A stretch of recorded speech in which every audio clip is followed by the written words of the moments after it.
So today's topic is hemiplegia. So what is hemiplegia? Hemiplegia, it is the one half of the body is paralyzed. अपना body का आधा हिस्सा paralysis हो जाता है. सो उसको हम डिटेल में देखते हैं. सो इसमें क्या क्या दिखाई देगा? Muscle weakness, lack of coordination and complete paralysis. So hemiparesis is a partial paralysis, वही half part of the body is paralysed. अब इसके कॉजेज़ देखते हैं. कॉजेज़ में सबसे पहले आएगा सडन कॉज, सडन ऑनसेट.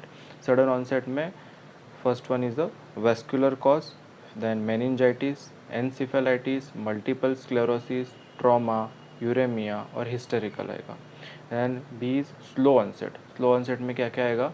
तो फर्स्ट है cerebral tumour, cerebral abscess, chorea, general paralysis of insane, then chronic subdural haematoma. फिर देखते हैं इसकी पैथोफिजियोलॉजी. पैथोफिजियोलॉजी में सबसे पहले आएगा, अभी अपने बॉडी के मूवमेंट्स कंट्रोल कौन करता है? तो वो होता है corticospinal, that is pyramidal tract. So अब डिटेल में देखते हैं पैथोफिजियोलॉजी, जिसमें पहला आएगा movements of the body is controlled by corticospinal, that is pyramidal track.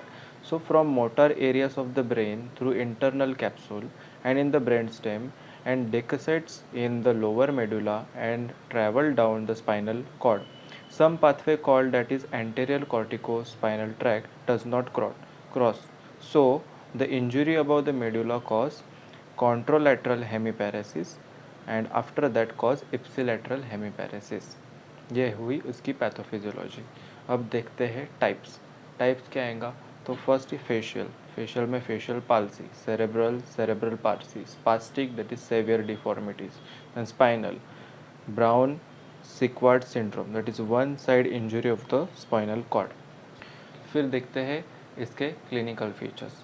तो first one is impaired motor skills, then difficulty grasping or holding onto objects, then weakness of a muscle or stiffening on one side of the body, and permanently contracted muscles or muscle spasticity, and poor balance, difficulty in walking, and unilateral upper motor neuron, that is extension at a hip, knees and ankle, and circumduction at the hip and the toe touching the ground on walking, putting a semi circle, that is hemiplegic gait होता है. Then दूसरा आएगा Weber syndrome, that is third nerve damage हो जाएगी, ipsilateral and third nerve palsy and contralateral hemiplegia होगा.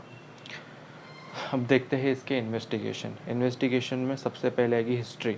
सो as in young patient, then history of previous episodes में suggest disease of a contravertebral system, then history of a head injury, history of drugs, history of a stroke and early age of onset, then history of a diabetes or hypertension or cardiac disease.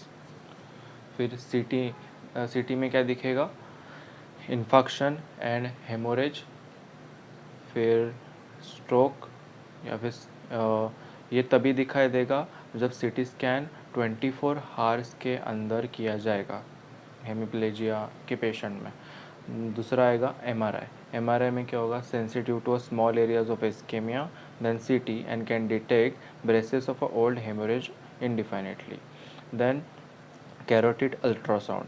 So using duplex imaging and Doppler measurement of a blood flow in a patient with a TIA and stroke. Then blood test में क्या दिखाई देगा? So full blood count, जिसमें including platelet count. Then ESR में if raised रहेंगे तो infection होगा, that is systemic vasculitis और carcinoma. Then blood sugar to detect diabetes mellitus, then fasting lipid and syphilitic serology. और इसमें किया जाता है lumbar puncture for a CSF examination if after CT has excluded distortion of a intracranial structure in a suspected meningitis and encephalitis. अब देखते हैं management hemiplegia की रहेगी. तो so maintaining the quality of a life, then different therapies, surgical, then airways, breathing and circulation, airways through spirometry and echo, then LFT and RFT.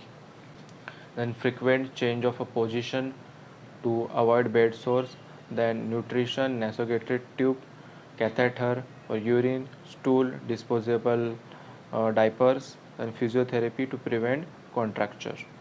Then measure to reduce cerebral edema, that are anticoagulant, antiplatelet drugs, and physiotherapy and rehabilitation.